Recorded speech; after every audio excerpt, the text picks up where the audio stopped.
Mahatma Gandhi grand trunk express से दिल्ली जा रहे थे। गाड़ी स्टेशन पर रुकी थी, तभी एक युवक भागता भागता उनके पास पहुंचा।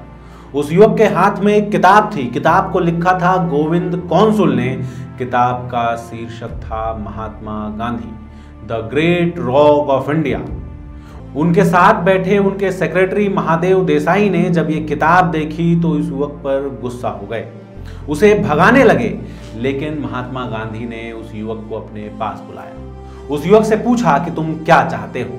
युवक ने कहा कि मैं इस किताब पर आपकी प्रतिक्रिया जानना चाहता हूं। महात्मा गांधी ने किताब अपने हाथ में ली, किताब के पन्ने पलटे और उसके बाद उस किताब के पहले पन्ने पर लिखा कि आपको आपकी बात अपने तरीके से कहने का पूरा अधिकार है।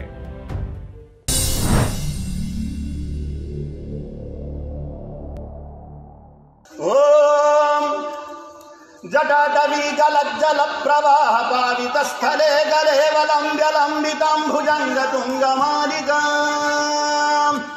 डमड्डमड्डमड्डमन्निनाद वड्डमर्वयं चकार चंड तांडवं तनोतु नः शिव शिवम्। शिव तांडव श्रोत का गायन करके वायरल हुए कालीचरण महाराज एक बार फिर वायरल हो रहे हैं, लेकिन उनके इस बार के वायरल वीडियो ने राजनीतिक तांडव मचा दिया है। उनके इस वायरल वीडियो के बाद छत्तीसगढ़ की पुलिस ने उन्हें मध्य प्रदेश के खजुराहो से गिरफ्तार कर लिया है।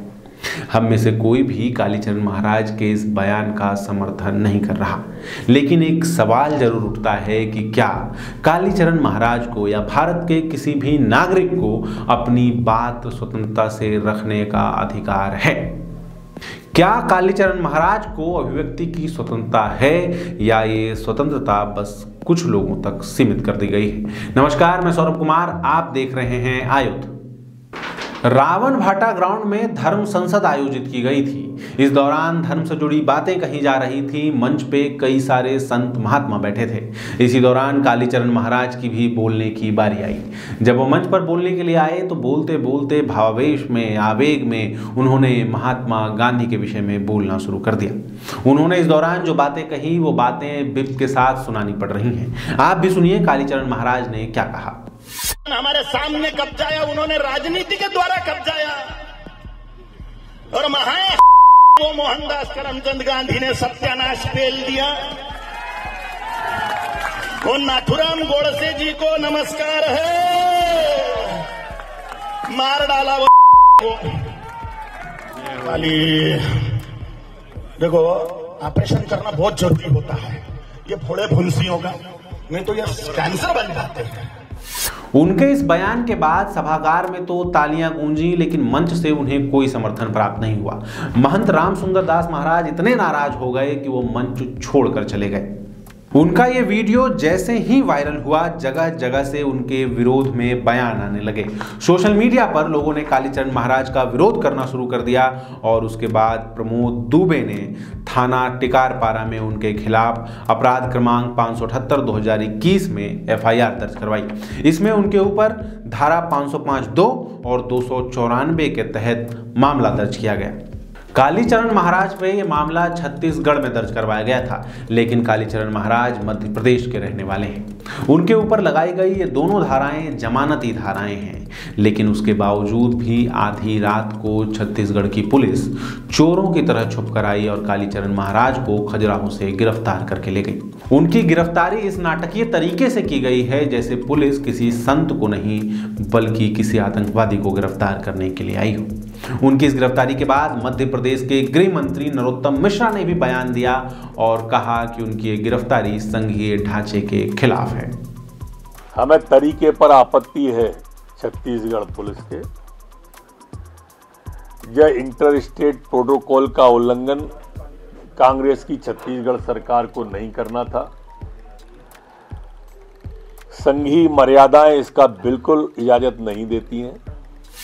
देखिए, बात यहाँ पर कालीचरण महाराज के विरोध या समर्थन की नहीं है, बात महात्मा गांधी और नाथूराम गोडसे के समर्थन और विरोध की भी नहीं है, बात नियमों की है, बात डबल स्टैंडर्ड्स की है।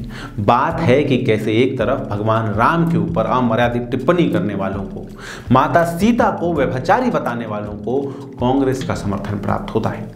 दिग्विजय सिंह खुद सामने से उनका शो करवाने की बात करते हैं और दूसरी तरफ एक बयान के बाद एक व्यक्ति को रातों रात गिरफ्तार कर लिया जाता है। ऐसा ही एक बयान ब्राह्मणों के खिलाफ, ब्राह्मण समुदाय के खिलाफ भूपेश बघेल के पिता ने भी दिया था। इस बयान के बाद क्या हुआ? थाने में उन्हें चाय नाश्ता करवा के वापस घर छोड़ दिया गया। वहीं दूसरी तरफ नियम कानूनों को ताक पर रखकर कालीचरण महाराज को गिरफ्तार कर लिया गया है। अभिव्यक्ति की स्वतंत्रता की बात की जाती है, बात की जाती है कि हर व्यक्ति को उसके विचार रखने का अधिकार है। वहीं दूसरी तरफ व्यक्ति को उसके विचारों के लिए गिरफ्तार किया जाता है। आप किसी के विचारों से असहमत हो सकते हैं, अगर असहमत हैं तो उसके सामने बैठिए, उससे तर्क कीजिए, उससे डिबेट कीजिए, लेकिन रातों रात उसे गिरफ्तार कर लेना कहां तक न्याय संगत है? एक तरफ महात्मा गांधी हैं जो हत्या के बाद भी व्यक्ति के मूल्य देखने की बात कर रहे हैं, व्यक्ति का हृदय परिवर्तन करने की बात कर रहे हैं, और दूसरी तरफ महात्मा गांधी के चेले हैं जो एक बयान पर किसी को आतंकवादी बना दें। बात बात पर अभिव्यक्ति की स्वतंत्रता की बात करने वाले किसी की अभिव्यक्ति को अपने पैरों तले रौंद दें। एक तरफ महात्मा गांधी का विरोध करने वालों को आतंकवादी घोषित कर दिया जाता है और दूसरी तरफ कांग्रेस के राष्ट्रीय अध्यक्ष मंच पर से खड़े होकर सावरकर को अपशब्द कहते हैं। वीर सावरकर के ऊपर तरह तरह के आरोप बिना तथ्यों तर्कों के लगाए जाते हैं, लेकिन जब बात महात्मा गांधी की आती है तो सारे नियम और कानून जाग जाते हैं।